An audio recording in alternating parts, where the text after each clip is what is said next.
গ্রামের দুপুর মানেই আলাদা একটা অনুভূতি। আর সেই দুপুরের রান্না যদি হয় পুকুরে টাটকা মাছ দিয়ে, তাহলে তো কথাই নেই। আজ সকাল থেকেই পুকুরের জাল ফেলা হয়েছে দুপুরের রান্নার জন্যে। জাল উঠতেই একের পর এক ধরা পড়ছে নানা রকমের মাছ। সিলভার কাপ, কাতলা মাছ আর ছোট ছোট পোনা মাছ। কেউ লাফিয়ে জালের বাইরে যাওয়ার চেষ্টা করছে, আবার কেউ চকচক করছে রোদের আলোয়। দেখলেই মনটা ভরে যায়। পুকুরের জলের সাথে মিশে আছে গ্রামের সেই পুরনো দিনের গন্ধ, আর টাটকা মাছের এই দৃশ্য যেন মনটাকেই ভরে দেয়। আজকে রান্নাটা হতে চলেছে একদম জমজমাট, তাই পুরো ভিডিওটা শেষ পর্যন্ত দেখতেই হবে। ঘরের প্লাস্টার হয়েছে, তাই এখন চলছে জল দেওয়ার কাজ। দেওয়াল মজবুত করার জন্যে ভাইও লেগে পড়েছে পুরো মন দিয়ে। নিজের ঘরের কাজ বলে কথা, কাজের ফাঁকেও এমন ছোট ছোট মুহূর্তগুলোই আলাদা ভালো লাগে।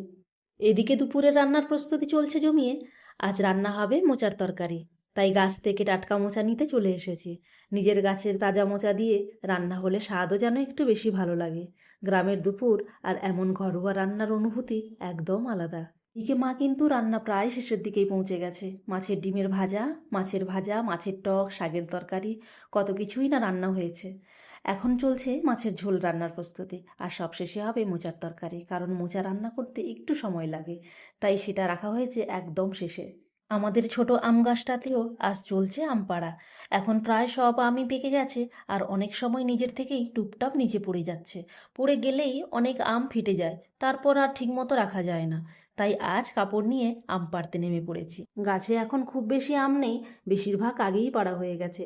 তবে যেগুলো এখনও আছে সেগুলো সাবধানে পেড়ে নেওয়া হচ্ছে যাতে নষ্ট না হয়ে যায়। আর সত্যি বলতে এই গাছের আমের স্বাদটা আলাদা, ভীষণ মিষ্টি আর একদম রসালো।